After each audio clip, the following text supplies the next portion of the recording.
welcome everyone. Welcome back to DU Studs, and I'm here with a VVIP person called. My name is Bridget. so, thank you for watching and thank you for being here again.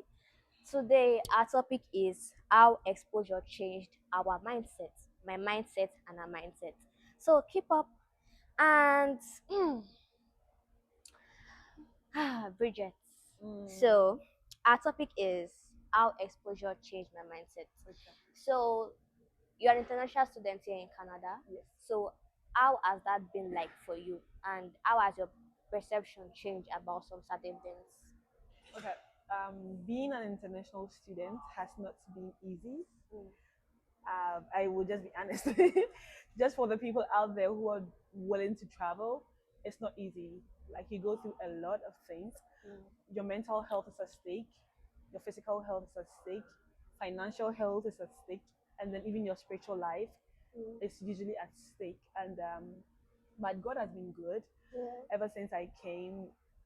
It's not been easy, as I said earlier, but I've tried with the help of God to maneuver Mm, my way out. mm, And then talking about exposure, yeah.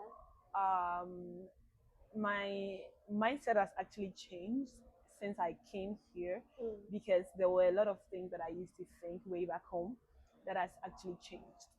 There has been a very positive change in mindset. Let me say it that way.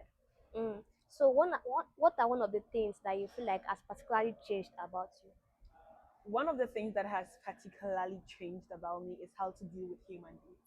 Mm.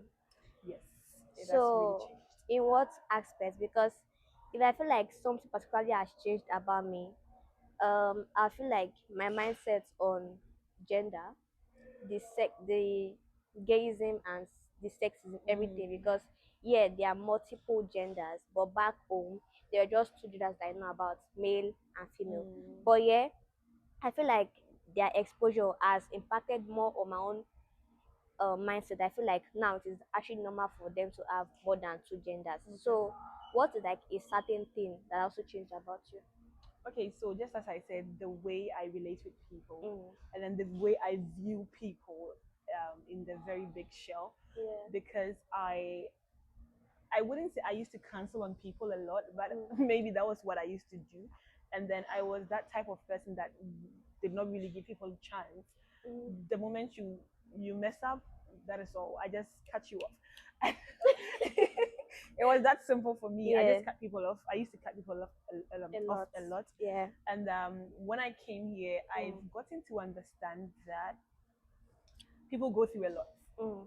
As much as I go through a lot, it's People the also same go way through a you lot. also go through a lot. So instead of judging people, instead of giving prejudicial comments about something that someone else did, Mm. I would intend to sit down, understand, not necessarily understand, but give room to why the person did what they did, Mm. and then give the person some grace or like a grace period Mm. because we are going through a lot. Yeah. And what I may think is normal may not be normal Not for for you. you. Yeah. And what you may think is normal may not be normal for me. Mm. So if someone does something to me, I sit down.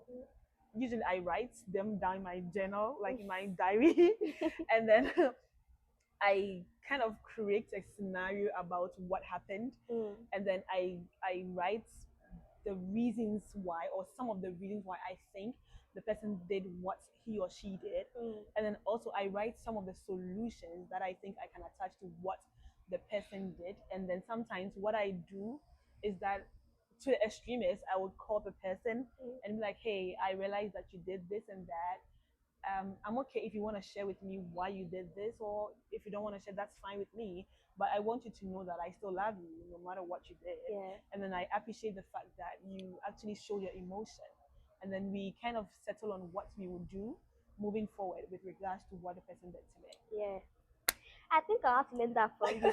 First, the fact that you cut people off, I would like to learn that one. And now that you Mm, said you have been more understanding about what people feel, yeah. I think that is a very nice one Mm, because um, the course I'm in right now, we are taught to like try to put yourself in others' shoes, mm, and even though they are going through the same thing you're going through, still don't prove that oh you understand mm, them. And I like that. So, you said you've been more understanding about some Yep. people. Yeah. So, do you feel like so far has that thing been good for you? It really has. It Mm. really has been good for me because I used to harbor a lot of things in me. Yeah. When someone did something to me, although I would cut the person off, but I still had like Mhm. a piece of it in my head and in my Mhm. mind. Mhm. And then I'll be thinking about why did this person did this to me? And then Yeah. usually it came from people that were close to me. So it really got to me. But now I think I feel free, and then my mind is just empty Mm. with regards to things that people do to me. Fine, it will get to me, but Mhm. I heal. I heal Yeah. so fast that I forgive and I move on. If I want to talk about it, I talk Mhm. about it. If I don't want to talk about it, I just let them be. Mm. Makes sense. Makes sense. So, you mentioned you writing in your journal. So, not everyone knows how to set boundaries, like cutting Mm, people off, and not everyone knows how to put themselves in other people's shoes. So, what are some tips you feel like you can share to the viewers on how to go about that? okay. So cutting people off, as I said earlier, is not really the best. Mm. But hey, for your sanity's sake, if you have to cut some people off, just cut them off, because some people actually needs to be like cut off. I agree. Yes, for the sake of your sanity and for the sake of your peace of mind, Mm. not everyone should still stick around as a friend, because some people are just poisonous. They are negative, Mm. and then the moment you keep having them around, they tend to spoil your mindset. They hurt you each and every time, and then they feel like, oh, it's okay for me to come back and hurt Mm. this person. So if you feel like cutting someone off for the sake of your sanity, cut them off. But what I would also want to talk about, the other aspect, is that if you feel like having time to understand Mm. people, not necessarily understanding what they did to you, Mm. but understand why you think they did what they did, Mm. journaling is the best thing. Is one of the best things, because True. writing down your emotions is Yeah. like having someone in front of you and then voicing out to the person, like Mm. you're venting your anger to the person, but this time around it's a book. Mm. So my diary is like my friend. If you steal my diary, you've stolen a part of me. You've taken a part of me, because I have a lot of emotions in there, and I have a lot of stuff, a lot of stories, a lot of shit that people do to me Mm. in there. Yeah, so it's a very good thing. Mm. If you do the other side of the cutting people off, Yeah. it's absolutely fine, but it's not really the best. But if you tend to understand people and Mm. then talk about it, it's also the best. Ah, brilliant. Thanks for sharing that. You're And welcome. I know the version of your diary might be personal, so thanks for sharing. Mm, Thanks for sharing us the tips you use. So, guys, know how to maintain boundaries, know how to say no, know mm. how to cancel That's anybody that that's is, a very good thing. You yes, know how to say no. Like like it's like a very good yeah. thing. I feel like I should learn that. I feel like I should learn You that should. because I actually said I think it was also, I think I did that this morning too when I texted you about the stuff, Yeah. and I was like, I always use those stuff to convenience. Like, well, Sha, thank you for You're coming here welcome. today, and everyone, don't forget to like, share, and subscribe to my channel. Thank you. Bye. Yeah.